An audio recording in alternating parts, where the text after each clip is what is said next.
So recently market के अंदर एक अनाउंसमेंट करता है लार्सन एंड टोब्रो कि 21% स्टेक वो बाय कर रहे हैं एक ऐसी कंपनी के अंदर जो एसएमई से मेन बोर्ड में लिस्ट होती है। एंड यहाँ पर सनसनी हो जाती है मार्केट के अंदर कि वो कंपनी है कौन। एंड यहाँ पर वो कंपनी क्लाउड सर्विस ऑफरिंग करती है जो कि एआई एंड क्लाउड बेस्ड जितने भी यहाँ पर सर्विसेज होती हैं वो उनकी तरफ से ऑफर किया जाता है। कुल मिलाकर एक डेटा सेंटर में जो नीड है वो ये कंपनी फुलफिल करती है। एंड ऐसे में एलएनटी का भरोसा होता है। एलएनटी यहाँ पर 2 फेजेस में इस कंपनी की स्टेक बाई करता है। एक्चुअल में 15% स्टेक प्रेफरेंशियल अलॉटमेंट के थ्रू बाई करता है, जिसकी वजह से कंपनी के अंदर 1080 करोड़ का सीधा सीधा निवेश जाता है।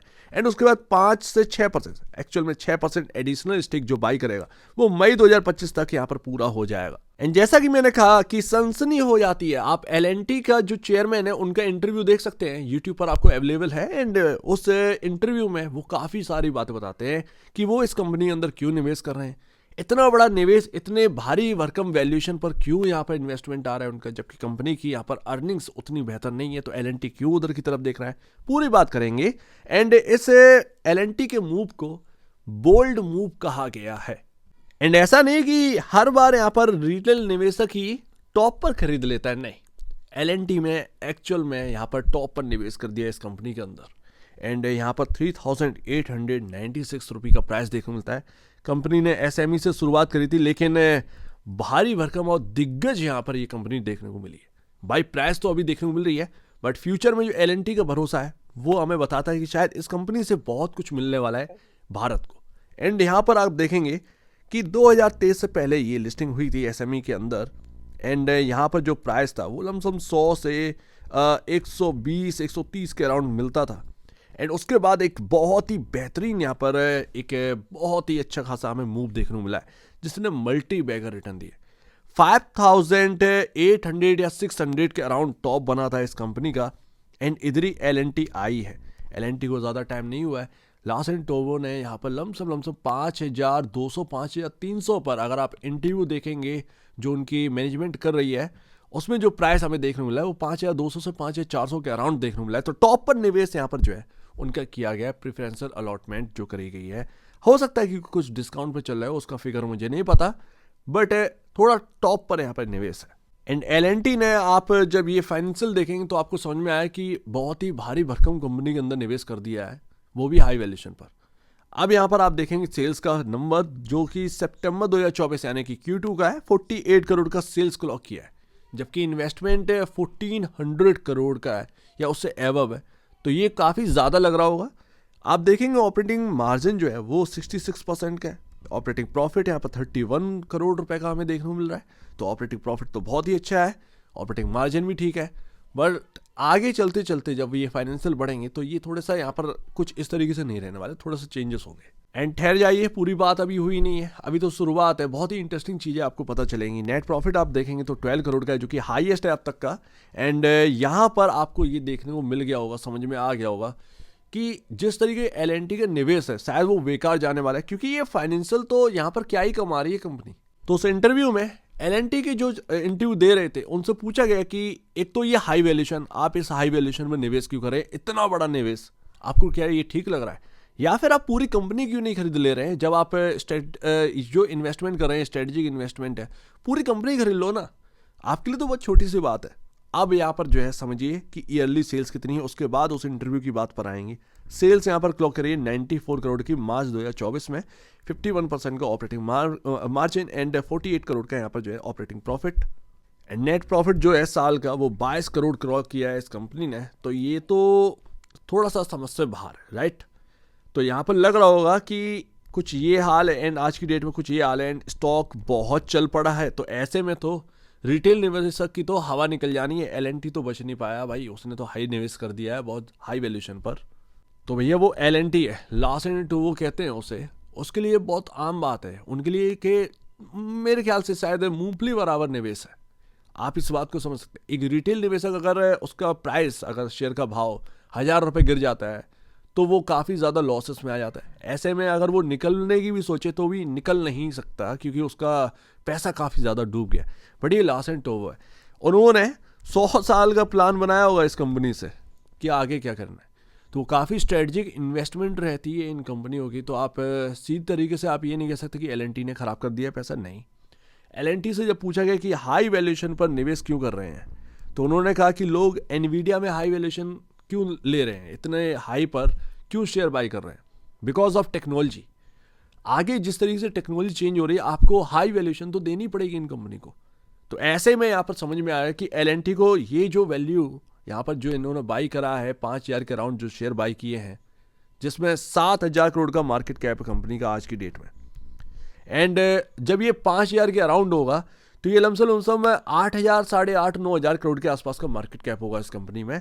कुल मिलाकर बहुत हाई पर निवेश कर दिया है, राइट।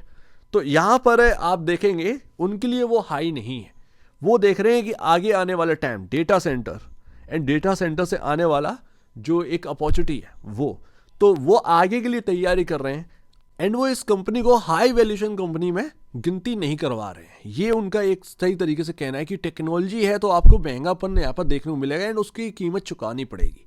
एंड जब हाई वैल्यूएशन की बात करते हैं तो पी रेशियो 246.71 का पी है 221.94 के अगेंस्ट, एंड 15.62 का प्राइस टू बुक वैल्यू है, जो कि काफ़ी हैवी बल्कि देखने को मिलता है। तो ये एक अपनी बात है, एल का ये कहना है। बाकी आपकी जो एक राय है वो एक अलग बात है, बट एल का ये कहना है कि हम टेक्नोलॉजी के लिए जो प्राइसिंग चुका रहे हैं वो कोई हाई वैल्यूएशन पर नहीं ले रहे हैं। दूसरी बात, पूरी कंपनी क्यों नहीं एक्वायर कर लेते एक झटके में। तो यहाँ पर उनका कहना था कि नहीं, हम आगे के लिए प्रिपेयर कर रहे हैं, डेटा सेंटर की अपॉर्चुनिटीज़ को हम जो है मिस करना नहीं चाहते, बट एक स्ट्रेटजिक इन्वेस्टमेंट करना है, पूरा कंपनी एक्वायर कर हम नहीं चलाएंगे उसको, ये उनका कहना था। तो पूरा यहाँ पर बाई करने का मूड में नहीं है। आगे थोड़ा सा बहुत स्टेक बढ़ा सकते हैं, बट इसका मतलब ये नहीं कि पूरी कंपनी खरीद कर उस कंपनी के अंदर काम करें। तो ऐसा उनका कोई मन नहीं है। वो दूसरी कंपनी जो E2E नेटवर्क है उसके अंदर निवेश कर दिया है एंड दोनों लोग मिलकर उसको ग्रो करेंगे, ये बात यहाँ पर आ जाती है। एंड दिसंबर का जो पैटर्न आता है, अभी एल का नाम नहीं है, बट आपका जो Q4 का पैटर्न आएगा उसके अंदर लार्सन एंड टुब्रो का नाम आएगा। ये आपके सामने कहीं ना कहीं देखने को मिल जाएगा।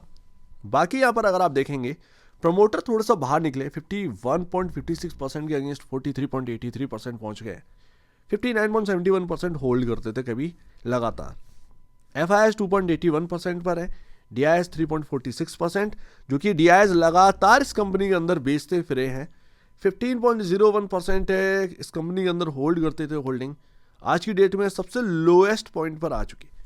रिटेल लमसम आधी कंपनी को बाई कर चुका है, 49.84% का पब्लिक के पास है। तो मुझसे पूछे तो क्या करना चाहिए भाई, सिंपल सी बात है, मैं कोई बाय और सेल रिकमेंडेशन नहीं कर रहा हूँ, बट जब मैं इस कंपनी के अगर शेयर खरीदने चाहूँ तो मैं ज़रूर देखा कि इस वैल्यू पर, क्योंकि एक तो मैं रिटेल थेड़ा, ठीक है, और ऊपर से मेरे पास बहुत ज़्यादा पैसा नहीं कि अगर भाई 5,000 का मैंने ख़रीदा एंड उसके बाद वो अगर 2,500 रुपये का रह जाता है स्टॉक, तो उसमें मैं एवरेज कर लूँ, क्योंकि एक बहुत बड़ा पैसा लग जाता है 5,000 रुपये पर।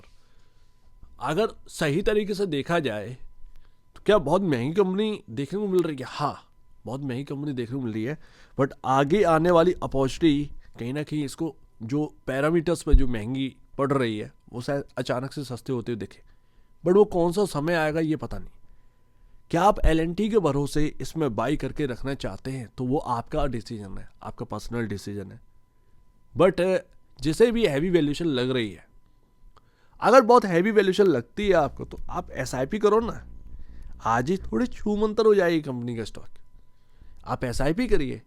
आई थिंक 5-6 हज़ार करोड़ का market cap just a peanut right now. एक सही मायने में सोचा जाए 5-6 हज़ार करोड़ का मार्केट कैप बहुत पीनट है, मूंगफली के बराबर है आज की डेट में। आसानी से कुछ भी कंपनी को मिल जाता है, तो कोई बहुत हैवी वैल्यूएशन पर नहीं चले जिस तरह की टेक्नोलॉजी है, एंड कोई छोटी मोटी वैल्यूएशन पर भी नहीं है जिस पर एकदम से कूद कर बहुत सारा पैसा निवेश करना है। तो आप SIP करिए। अगर आपको बहुत महंगा लग रहा है तो आपको कंपनी पसंद है लेकिन आप एकदम से बाय नहीं कर पा रहे, आप SIP करिए, मंथली SIP करिए। इसमें जो भी डालना है, 10,000 का निवेश करना है, 5,000 का निवेश करना है, जो भी करना है बस आप SIP के तौर पर करिए। एकदम से आपको पैसे डालने की जरूरत नहीं है। बाकी चार्ट क्या कह रहा है, चार्ट देखिए जिस तरीके बनाया 17,000% का रिटर्न ये आपको दे चुका है। मजाक की बात नहीं है, 17,000% का रिटर्न है। सो मोस्टली यहाँ पर अगर आप देखेंगे 17,000% के रिटर्न के बाद थोड़ा सा कहीं ना कहीं एक डाउन साइड आने चाहिए, वही आए हैं। अब 17,000% तो अभी हमें देखने को मिल रहा है, बट इस प्राइस पे देखेंगे तो ये रिटर्न कुछ 17,000% से भी ऊपर का था, 20,000% से भी ऊपर का था। तो इतना रिटर्न इस कंपनी ने दे दिया, बल्कि रिटर्न है ये, छोटी मोटी बात नहीं है। एंड यहाँ पर आपके सामने लोग करोड़पति बन गए बिकॉज ऑफ एसएमई में जिन्होंने भी होल्ड कर रखा था, वो आज की डेट में करोड़पति हैं, जो आज की डेट में भी होल्ड कर रहे हैं। तो ये बात की बात है। बट अगर आपके पास इन्वेस्टमेंट किया हुआ है तो भी यहाँ पर ना आप आगे की सोच कर चलिए, ज़्यादा बेहतर है। बाकी एल का जब नाम आ गया है तो कोई छोटा मोटा नाम नहीं है, वो कुछ ना कुछ तो करेंगे इस कंपनी के अंदर। सडन कोई ग्रोथ आएगी, लेकिन वो किस क्वार्टर में आएगी ये नहीं पता। सो उम्मीद है काफ़ी कुछ आपको समझ में आ रहा हो। आपको बाय करना है, सेल करना है, ये आपके ऊपर है। हाई वैल्यूएशन एग्जिस्ट करते हैं, बट आपको किस तरीके से मेंटेन करना है, आपको ये आपके ऊपर है, किस तरीके से आपको स्ट्रेटजी बना के चलनी है। आगे आने वाली जो अपॉर्चुनिटीज़ है उसमें कुछ ही स्टॉक आपको देखने को मिल रहे हैं मार्केट के अंदर। अब वो थोड़ा सा महंगे हाई वैल्यूएशन पर तो है।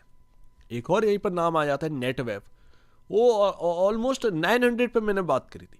मैंने आपसे कहा था SIP करिएगा उसके अंदर। SIP तो दूर की बात, वो 900 से सीधे 3,000 कब गया पता नहीं चला। एनवीडिया की न्यूज़ आई थी उस वक्त, बहुत दिनों तक यहाँ पर जो है ना 900 बना रहा। उस न्यूज़ के बाद वो कवर किया तो वो एकदम से जो है वो रॉकेट हो गया। इसका मतलब ये नहीं कि मेरे कवर करने के बाद बढ़ा, नहीं, ऐसा नहीं है। उसके अंदर वो डिसेंट मूव आना था क्योंकि उसके फाइनेंशियल चमके। वैसे ही यहाँ पर ना उसके अंदर उसकी जैसी ग्रोथ अगर यहाँ पर आ गई, ये भी भाई P ratio and price to book value में सस्ते हो जाएंगे एंड इनमें भी एक अच्छा खासा डिसेंट मूव कहीं ना कहीं आ सकता है। तो ये आपके सामने देखने को मिलता है E2E नेटवर्क्स। सो उम्मीद है काफ़ी कुछ आपको समझ में आया होगा। एक बार निवेश से पहले या बेचने से पहले अपने ब्रोकर एडवाइस से जरूर सलाह लीजिए, खुद की स्टडी करिएगा, उससे बेहतर कुछ भी नहीं, खुद की स्टडी ही मस्ट है। तो अब दीजिए वीडियो देखने के लिए बहुत धन्यवाद दोस्तों।